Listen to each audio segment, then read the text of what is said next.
안녕하세요. 이번 시간에는 자원순환의 선진 사례를 알아보고 활용 방안을 탐색해 보도록 하겠습니다.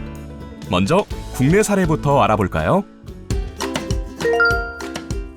한국순환자원유통지원센터는 종이팩 분리배출의 인식을 확산하고 회수 활성화를 위해 종이팩 수거 사업을 위한 업무 협약을 체결했는데요.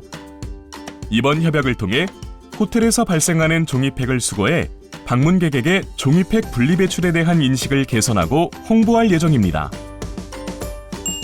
종이팩은 약 35개 수거분으로 두루마리 휴지 3개를 제작할 수 있으며 1톤을 재활용하면 30년생 나무 20그루를 심은 효과를 낼 수 있는데요. 한국순환자원유통지원센터는 이번 종이팩 분리배출의 체계적인 실천 활동을 통해 국민 인식을 개선하는 계기가 될 것을 기대하고 있습니다. 두 번째, 국내 사례입니다. 인천시는 코로나19의 장기화로 증가한 합성 수지류의 사용량과 복합 재질로 재활용이 어려운 폐완구류를 재활용할 수 있는 방안을 검토하여 인천형 자원순환 모델을 만들었습니다. 국내 최초로 버려지던 폐완구류의 재활용 사업을 추진하여 2021년에만 플라스틱 142톤을 회수했는데요. 인천시는 폐완구류 플라스틱 회수에 그치지 않고 이를 재활용하여 직원용 네임택 1만 개를 제작하였습니다. 이로써 폐완구류의 회수와 선별부터 중간 재활용, 제품 디자인, 생산까지 발생지 내의 자원순환 체계를 구현하였습니다. 세 번째 국내 사례입니다. SK케미칼은 국내 최초로 화학적 재활용 기술을 적용한 페트인 스카이펫 CR의 양산 체계를 갖추고 이달부터 생산과 공급을 시작한다고 하는데요. 화학적 재활용 페트는 수거된 폐페트병에 화학적 공정을 적용해 다시 제조한 페트를 말합니다. 페트병을 여러 번 사용할 수 있게 되어서 플라스틱 자원순환이 가능합니다. 이것은 플라스틱을 화학적으로 분해해 순수 원료 상태로 되돌린 뒤 다시 제조하기 때문에 이물질 오염과 품질 저하가 없어 식품 용기에 안심하고 사용할 수 있는 장점이 있습니다. 다음은 국외 사례를 알아보도록 하겠습니다. 일본 도토리현 호우키 마을의 한 온천에서 물을 데우는 연료로 사용하는 것은 다름 아닌 성인용 기저귀 쓰레기라고 합니다. 이 마을에서는 도시 쓰레기의 약 10분의 1을 차지하는 성인용 기저귀를 재활용해 보일러를 가동하기 위한 연료 공급원으로 사용하고 있는데요. 호우키 지역 당국은 공중 목욕탕의 난방비 등을 줄이기 위해 마을에 있는 소각장 2곳 중 한 곳을 기저귀 재활용 공장으로 전환해 연료를 생산하고 있습니다. 수거된 기저귀는 350도 열에서 24시간 동안 살균과 발효 과정을 거치게 됩니다. 이때 기저귀는 보풀로 바뀌고 기계 처리를 거쳐 2인치 길이의 회색 알갱이, 즉 펠릿 연료가 됩니다. 이 연료를 통해 목욕물을 데우는 것입니다. 쓰레기의 80% 이상이 소각로로 직행하는 일본에서 기저귀 쓰레기 재활용은 자구책으로도 주목받고 있습니다. 두 번째 국외 사례입니다. 호주의 대형 주류 유통사인 엔데버 그룹은 맥주캔 4개를 세트로 구성해 판매할 때 사용하는 캔 클립을 재수거해 재사용하는 프로그램을 시행하였습니다. 이 캔 클립은 일반 플라스틱보다도 내구성이 높아 50회 이상 재사용할 수 있는데 그동안 별도로 재수거되지 못했습니다. 엔데버 각 매장에 수거함에 고객이 이 클립을 넣으면 재활용 업체가 이를 수거해 소규모 지역 맥주 양조장에 공급하는 순환 구조이며 이를 통해 각 참여 기업, 업체들 간 상생 협력도 이룰 수 있습니다. 다음은 제주도 내 자원순환의 현황과 미래에 대해 알아볼까요?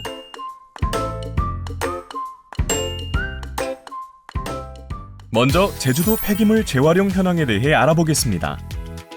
가동업체 수는 2016년 210개, 2019년 296개로 증가하는 추세를 보였으나 2020년 241개로 감소했습니다. 하지만 재활용 폐기물량은 2020년에 연간 24만 7,856톤으로 재활용량이 증가한 것을 알 수 있습니다. 다음은 제주도의 폐기물 종류별 배출 현황에 대해 알아보겠습니다. 폐기물의 종류는 플라스틱, 종이류, 비닐류, 캔 고철류, 음식물 쓰레기로 구분하였습니다. 데이터에 따르면 전체적으로 캔 고철류, 음식물 쓰레기가 다른 폐기물에 비해 재활용률이 높은 것으로 나타났습니다. 이 그래프는 제주도의 생활 폐기물 처리 현황입니다. 생활 폐기물 처리량을 보면 재활용으로 처리하는 양이 늘고 있는 것을 확인할 수 있습니다.